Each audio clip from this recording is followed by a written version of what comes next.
இப்போ வந்து நம்ம சொல்லுவோம், இப்போ நம்ம வந்து சுப முகூர்த்தம் நிர்ணயம் பண்ணும்போது இப்போ சொல்லுவோம், இப்போ வந்து ஒரு மேரேஜ் ஆகட்டும், ஒரு நிச்சயதார்த்தம் ஆகட்டும், இல்லை ஒரு கிரகப்பிரவேசம், ஏதாவது ஒரு நல்ல ஒரு நிகழ்ச்சி, ஏதாவது ஒரு பூஜை பண்ணுறோம், எல்லாது பண்ணுறோம், நம்ம ஒரு நல் நிகழ்வுக்கு வந்து நம்ம நிறைய பார்ப்போம் இல்லைங்களா? இப்போ வந்து அன்னைக்கு சந்திராஷ்டமம் இருக்கா, அன்னைக்கு வந்து ஏதாவது ராகு காலம் பார்ப்போம், யமகண்டம் பார்ப்போம், கரி நாள் இருக்கா, தனிய நாள் இருக்கா, அப்படியெல்லாம் பார்ப்போம் இல்லையா?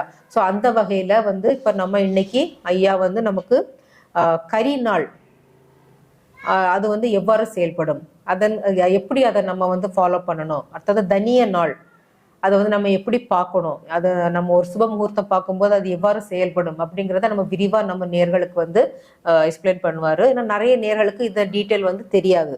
ஸோ அதுக்காக மக்கள் வந்து அவசியம் பாருங்க, மிக மிக அற்புதமான ஒரு தலைப்பு. ஸோ கரிநாள் தனிய நாள் வந்து நீங்கள் பஞ்சாங்கத்தில் எப்படி நீங்கள் அது பார்க்கும்போது எப்படி செயல்படும், அதன் தாத்பரியம் என்ன, முக்கியத்துவம் என்னங்கிற தலைப்பில் ஐயா வந்து சூப்பராக வந்து இன்னைக்கு உங்களுக்கு எக்ஸ்பிளனேஷன் பண்ணுவார்.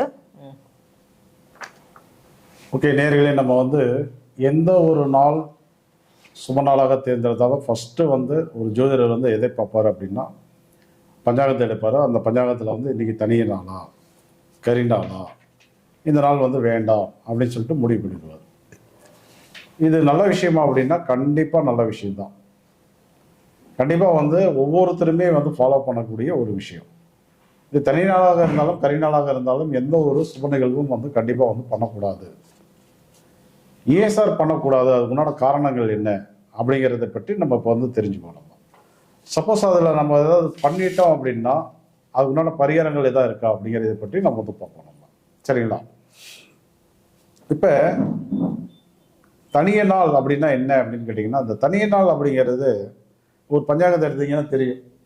ஆக்சுவலாக பஞ்சாங்கத்தில் பார்த்தீங்கன்னா சாலி வாகன வருடம், கொல்லம் ஆண்டு, அப்புறம் ஆங்கில வருடம், தமிழ் மாதம், இப்படி சொல்லி நிறைய விஷயங்களை வந்து கொடுத்துருப்பாங்க நமக்கு.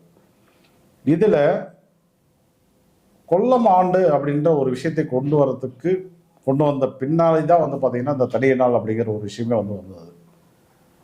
அந்த கொல்லம் ஆண்டு அப்படின்றத வரத்துக்கு முன்னாடி பஞ்சாங்கத்தில் பார்த்தீங்க அப்படின்னா தனிய நாள் அப்படிங்கிறது ஒன்று வந்து கிடையவே கிடையாது. அப்போ என்ன சார் இது காரணம் அப்படின்னு பார்த்தீங்கன்னாக்க, இப்போ வருடத்துக்கு 365 நாள் அப்படிங்கிறது எல்லாருக்கும் தெரிஞ்ச விஷயம்.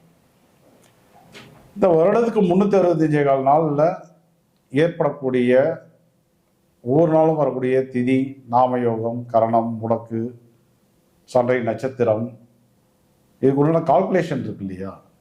அந்த கால்குலேஷனில் வரக்கூடிய ஒரு அட்ஜஸ்ட்மெண்ட்டை சரி செய்யக்கூடிய நாள் தான் இந்த தனி நாள், வேற ஒன்றும் கிடையாது.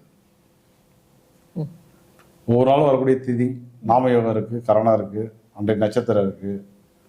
ஸோ இதனுடைய இந்த இத்தனை மணிக்கு ஆரம்பமாக இத்தனை மணிக்கு முடியுது அப்படின்னு சொல்லிட்டு நம்ம வந்து பஞ்சாங்கத்தில் கழிக்கிறாங்க இல்லையா? அதை வச்சு தானே நீங்கள் வந்து பிறப்பு ஜாதக பலன்கள் எடுக்கிறீங்க, கோச்சார பலன்கள் வந்து எடுக்கிறீங்க, அடுத்து வந்து சுபமுகூர்த்தம் வந்து தீர்மானம் பண்ணுறீங்க. எல்லாத்துக்கும் பேஸ் வந்து அதுதான், பஞ்சாங்கம் தான். பஞ்சாங்கங்கள் தானே, 4 நட்சத்திரம், திதி, இதை இணைஞ்சது தான் நம்ம பஞ்சாங்கம்னு எடுத்துக்கிறோம். நம்ம இந்த 4 நட்சத்திரம் திதியோக கரணத்தில் ஏற்படக்கூடிய கணக்கீடுகளில் வரக்கூடிய அட்ஜஸ்ட்மெண்ட்டை சொல்லக்கூடிய நாள் தான் அந்த தனி நாள், வேற ஒன்றும் கிடையாது. அப்போ அன்றைய தனி நாளில் இருக்கக்கூடிய நட்சத்திர டைம் இருக்கு இல்லையா? எத்தனை மணிக்கு ஆரம்பமாகுது, எத்தனை மணிக்கு முடியுது. தனி நாளில் ஒரு நட்சத்திரம் வரும் இல்லையா? ஏதோ ஒரு நட்சத்திரம் வரும், இத்தனை மணிக்கு ஆரம்பம் இத்தனை மணிக்கு முடியுதுன்னு சொல்லுவாங்க. அடுத்தது வந்து பார்த்தீங்கன்னா திதிக்கும் அதே மாதிரி தான். தனி நாள் இருக்கு, இத்தனை மணிக்கு திதி ஆரம்பம் இத்தனை மணிக்கு முடியும்னு போட்டுருப்பாங்க. அடுத்து கரணத்துக்கும் அதே மாதிரி தான் போட்டுருப்பாங்க, இத்தனை மணிக்கு ஆரம்பம் இத்தனை மணிக்கு முடியும்னு போட்டுருப்பாங்க. நாம யோகத்துக்கும் அதே மாதிரி போட்டுருப்பாங்க. கிழமைக்கு தேவையில்லை, நைட் 12 மணிலேருந்து அடுத்த நாள் 12 மணி வரை ஆங்கில கணக்கு, தமிழ் கணக்கு வந்து சூரிய உதயத்துக்கு அடுத்த நாள் சூரிய உதயம் வரை. அப்போ இந்த கணிதம் வந்து அந்த தனி நாளில் இருக்கக்கூடிய திதியாகட்டும், நாமயோகமாகட்டும், கரணமாக இருக்கட்டும், இதெல்லாம் வந்து நட்சத்திரமாக இருக்கட்டும், இந்த கணிதங்கள் எல்லாமே வந்து தோராயமானது அப்படிங்கிறது நீங்கள் வந்து புரிஞ்சுக்கணும். கணிதங்கள் எல்லாமே வந்து தோராயமானது, அக்யூரசி கிடையாது அப்படிங்கிறத புரிஞ்சுக்கிட்டோம்.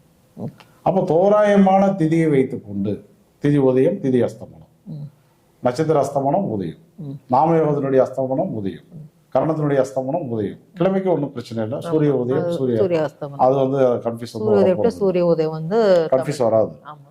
அப்ப இந்த தோராயமான கணக்கீடை வைத்துக்கொண்டு ஒரு முகூர்த்தம் வந்து நீங்க வந்து தேர்ந்தெடுக்கும் போது அந்த முகூர்த்தம் வந்து ஃபெயிலியர் ஆகுமா ஆகாதா?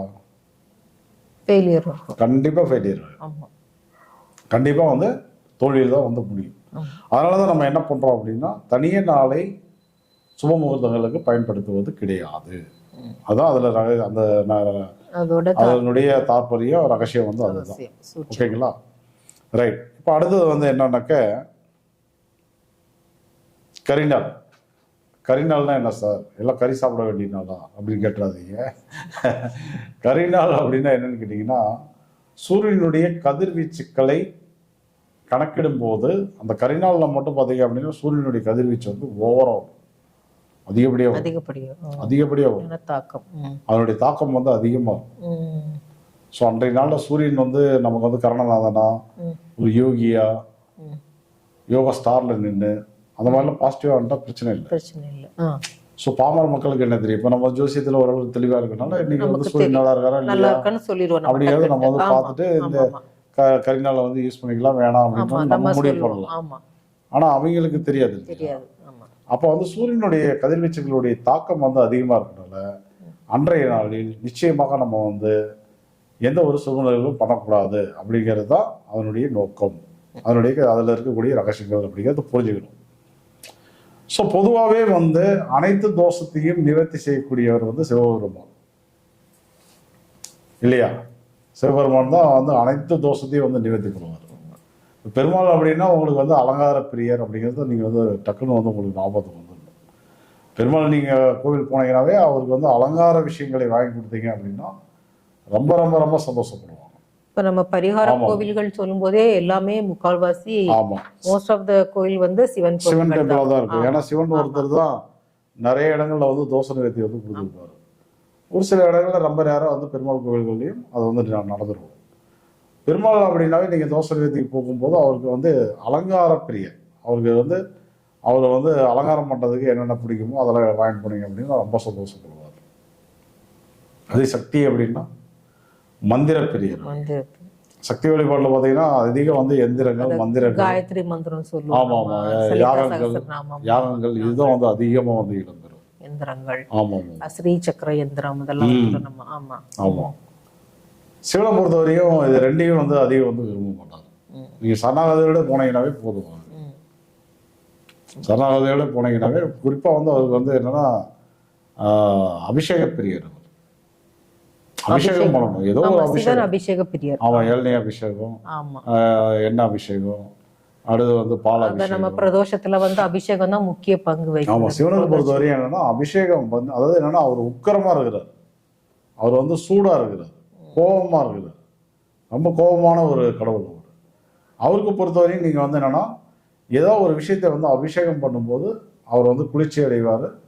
அதன் மூலமா அவருடைய அருட்காட்சி உங்களுக்கு கிடைக்கும் அப்படிங்கிறது தான் வந்து அதனுடைய ஐதீகம். அப்போ சிவனை பொறுத்தவரை ஏதோ ஒரு அபிஷேகம் வந்து பண்ணணும். குறிப்பாக வந்து அபிஷேகம் முடித்து வில்வ இலையால் நீங்கள் வந்து குறிப்பாக வந்து பார்த்தீங்க அப்படின்னா 7 சிவாலயங்களில் நீங்கள் வந்து வில்வ இலை அர்ச்சனை பண்ணும்போது நிச்சயமாக இந்த தனிய நாளில் ஏதாவது தப்பு பண்ணியிருந்தாலோ அல்லது கரிநாளில் ஏதோ முகூர்த்தம் போட்டு நீங்கள் வந்து ஒரு திருமணத்தை நடத்தியிருந்தாலோ அல்லது வந்து ஒரு வீடு கிரக பிரவேசம் பண்ணியிருக்கீங்க அல்லது வந்து ஒரு தொழில் ஆரம்பிச்சிருக்கீங்க, ஏதோ ஒரு விஷயத்த வந்து பண்ணிட்டீங்க தெரியாமல்.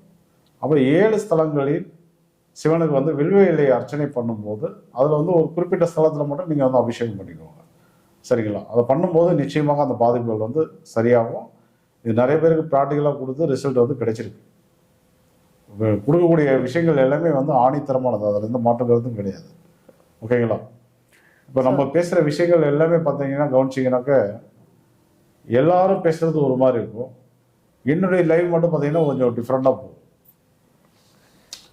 எதையுமே நம்ம வந்து ஆழமாக சிந்தித்து எந்த விஷயத்தை கொடுத்தா மக்களுக்கு வந்து பயனுள்ளதாக இருக்கும் அப்படின்ற கோணத்தில் தான் நான் வந்து பேசணும் ஒழிய உங்களை வந்து ஆசையை தூண்டுற வகையிலையோ அல்லது வந்து உங்களை வந்து பயப்படுத்துகிற வகையிலையோ அல்லது வந்து நீங்கள் எல்லாம் என்கிட்ட வந்து அப்பாயின்மெண்ட் எடுக்கணும் அப்படின்ற வகையிலையோ நான் வந்து பேசுவது வந்து கிடையாது. எனக்கு வந்து என்னென்னா இதில் இருக்கக்கூடிய மறைந்து கிடைக்கக்கூடிய ரகசியங்களை எல்லாம் உங்களுக்கு வந்து புரிய வைக்கணும். நல்ல ஒரு அஸ்ட்ராலஜி என்பது எல்லாருக்குமே வந்து கிடைக்கணும். அப்படின்ற ஒரு நோக்கத்தில் தான் நான் வந்து கொஞ்சம் எனது எல்லாமே வந்து பார்த்தீங்கன்னா கொஞ்சம் டிஃப்ரெண்ட்டாக இருக்கும். ஆனால் ரெகுலராக வந்து ஃபாலோ பண்ணீங்க அப்படின்னா ரிசல்ட் வந்து பார்த்தீங்கன்னா பக்காவாக இருக்கும் உங்களுக்கு. சரிங்களா? ரைட். ஸோ ஐயா வந்து ஒரு அற்புதமான ஒரு தகவலை வந்து உங்களுக்கு கொடுத்துருக்காங்களா. தனிய நாள் கரி நாள் வந்து நம்ம எப்படி பஞ்சாங்கத்துக்கு அதோட முக்கியத்துவம் என்ன, எப்படி அதை பார்க்கணும் அப்படின்ட்டு மிக மிக அற்புதமான ஒரு தலைப்பு. ஸோ நேயர்கள் அனைவருக்கும் வந்து மிக பயனுள்ளதாக இருந்திருக்கும் அப்படின்னு நினைக்கிறேன். அடுத்ததாக கட் பண்ணிக்கணும் டாபிக். நீங்கள் ஏதோ ஒரு டாபிக் பேசுங்க. சரி, அந்த கர்ம நட்சத்திரம் இதை பற்றி சொல்லிக்கிறேன். கர்ம நட்சத்திரம். ஆமாம். ஓகே. அதுக்குள்ளான கோவில்கள் வந்து லைனாக. ஆமாம், ரைட்.